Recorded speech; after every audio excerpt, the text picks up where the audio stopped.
Bienvenue sur Africa 24 dans cette nouvelle édition du QG News. Voici les titres de l'actualité. Au Togo, l'opposition a boycotté la session extraordinaire consacrée à l'adoption du projet de loi sur l'égalité de traitement des étudiants étrangers ressortissants de l'UEMOA ce jeudi. Elles exigent la révision constitutionnelle. Lancement d'une première obligation synthétique de 55 milliards de francs CFA au Bénin. Objectif, financer les projets d'infrastructure prévus dans le cadre de l'exécution du budget 2017. Et puis le dernier carré de l'Afrobasket 2017 est connu. Entre favoris et surprises, les deux demi-finales sont prévues ce vendredi 15 septembre. Analyse des matchs à suivre dans ce journal. Au Togo, les parlementaires se sont réunis ce jeudi 14 septembre pour l'examen et l'adoption du projet sur l'égalité de traitement des étudiants étrangers ressortissants de l'Union économique et monétaire ouest-africaine. Une session boycottée par l'opposition qui appelle à la révision constitutionnelle. Précision dans ce reportage de notre correspondante MFA Kofi. Clôture ce jeudi de la première session extraordinaire de l'année à l'Assemblée nationale togolaise. Ce 14 septembre 2017, pas question de parler réforme constitutionnelle au Parlement. Le projet d'ordre du jour est relatif au projet de loi sur l'égalité de traitement des étudiants étrangers ressortissants de l'UEMOA. Une décision que n'approuve pas l'ensemble des députés de l'opposition qui ont vidé la salle aussitôt l'adoption du projet d'ordre du jour. Nous n'avons pas déserté l'Assemblée nationale. Nous avons dit que notre préoccupation de l'heure pèse sur les réformes politiques, à savoir notamment la révision de la Constitution. Nous ne sommes pas ni de cœur ni d'esprit à discuter d'autre chose que de la réforme constitutionnelle. Pour le président de l'Assemblée nationale, l'ordre du jour établi respecte les dispositions de la Constitution.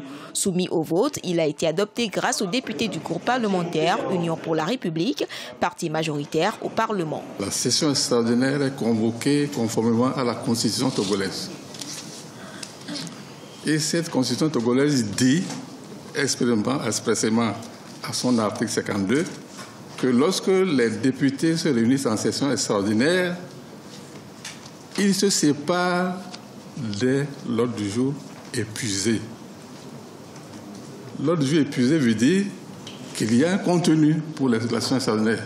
Les discussions de l'Assemblée nationale sur l'égalité des traitements des étudiants étrangers membres de l'Union économique et monétaire ouest-africaine se sont donc poursuivies sans les députés de l'opposition. Ce vendredi 15 septembre, l'Assemblée nationale annonce l'ouverture de sa deuxième session extraordinaire dont les discussions porteront exclusivement sur la révision constitutionnelle. En rappel, le 13 septembre, l'opposition parlementaire avait contesté le projet de loi introduit au Parlement par le gouvernement sur les réformes constitutionnelles. Pour elle, ce projet de loi donne la possibilité au président Faure Gnassingbé de briguer un 4e mandat à la tête du Togo. Et justement, ce vendredi, la commission des lois se réunit pour examiner l'avant-projet de loi du gouvernement sur les modifications de la Constitution. Ce n'est qu'ensuite que l'ensemble des députés commenceront à examiner le projet, mais ce projet est déjà qualifié par l'opposition d'insuffisant et de manœuvre dilatoire. Après la Côte d'Ivoire, le Bénin se lance dans une opération d'obligation synthétique destinée aux investisseurs. Elle est estimée à 55 milliards de francs CFA et vise à solder une partie des financements prévus dans le cadre de l'exécution du budget 2017. Marcel Farba-Maroun. L'État béninois a lancé début septembre 2017 à Cotonou une opération d'obligation synthétique à l'endroit des investisseurs à hauteur de 55 milliards de francs CFA avec des taux de pondération allant de 5 à 35%. Prévue le 21 septembre 2017, cette opération, première en son genre émise par le Bénin et la deuxième dans l'espace UEMOA, servira au financement de quelques travaux de construction de routes, l'installation de centrales électriques et d'adduction d'eau potable dans plusieurs localités. Nous venons de lancer pour la deuxième fois dans notre zone l'émission d'un titre obligataire que nous appelons obligation synthétique, qui se trouve être une obligation constituée d'un ensemble d'obligations. C'est un produit structuré que l'on appelle en général panier d'obligations, qui est basé sur une série de titres à structure in fine et qui tente de reproduire la structure de paiement amortissable.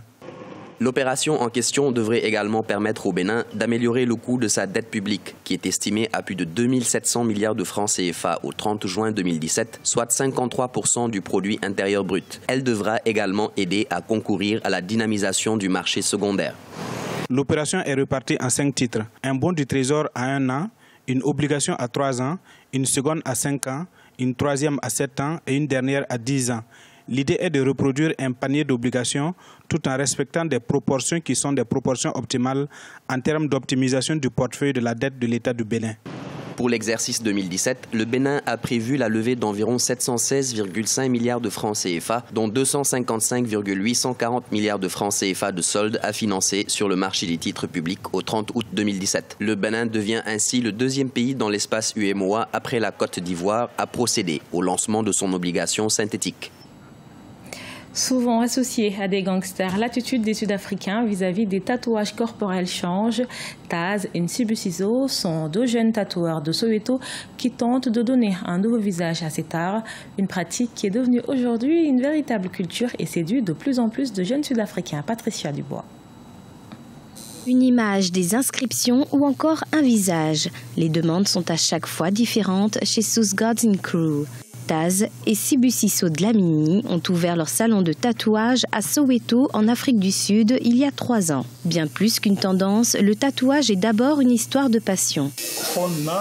Je suis ici car j'ai fait un serment à ma femme quand elle était encore en vie. Elle voulait avoir un tatouage de moi sur sa poitrine et je voulais me faire un tatouage d'elle sur moi. Malheureusement, la mort l'a emmené trop tôt. Alors aujourd'hui, je lui fais honneur. Cependant, ce métier est parfois mal vu par la majorité des gens. Ils sont souvent associés aux gangsters ou à des rituels sataniques. À Soweto, les artistes peuvent aisément exprimer leur art, contrairement à d'autres quartiers de Johannesburg, l'une des villes les plus dynamiques d'Afrique du Sud. Il y a eu un incident dans un taxi un jour.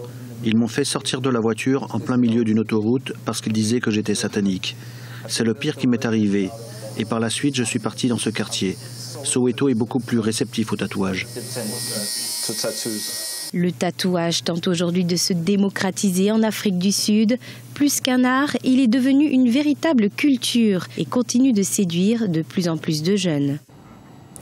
À la page sport, les quarts de finale de l'Afrobasket masculin 2017 se sont déroulés ce jeudi 14 septembre en Tunisie, pays co-organisateur de l'événement avec le Sénégal. 4 matchs se sont joués. Le Maroc l'a emporté 66-62 face à l'Égypte. Le Cameroun s'est incliné 91-106 face au Nigeria. Victoire de la Tunisie face à la République démocratique du Congo 81-60.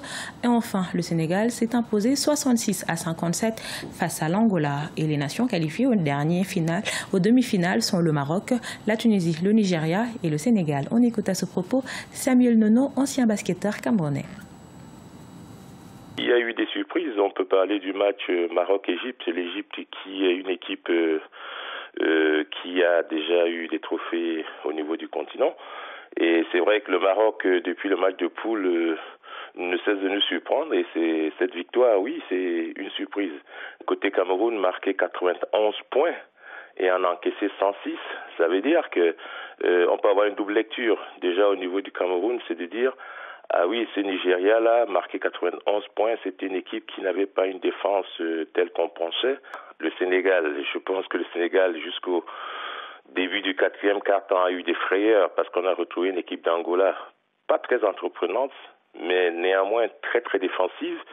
Et il faut dire qu'il y a eu l'adresse d'un joueur emblématique de l'Angola qui aura fait défaut, c'est Moraes qui marque son premier point sur lancer franc. Attention parce que face au Nigeria, au niveau du jeu intérieur, ils auront de l'opposition. Et puis au niveau du jeu extérieur, je crois que l'équipe du Nigeria a montré sur ce match contre le Cameroun quand elle retrouve son adresse, qu'elle peut faire énormément mal. Et on connaît le dernier carré de cet Afrobasket 2017 entre favoris et surprises. Les 2 demi-finales sont prévues ce vendredi. Elle opposera le Maroc à la Tunisie à 17h GMT et le Nigeria jouera contre le Sénégal à 19h30 GMT. Ce journal a été réalisé par l'ensemble de la rédaction. Nous vous remercions pour votre fidélité. Dans un instant, une nouvelle édition de l'actualité sur Africa 24.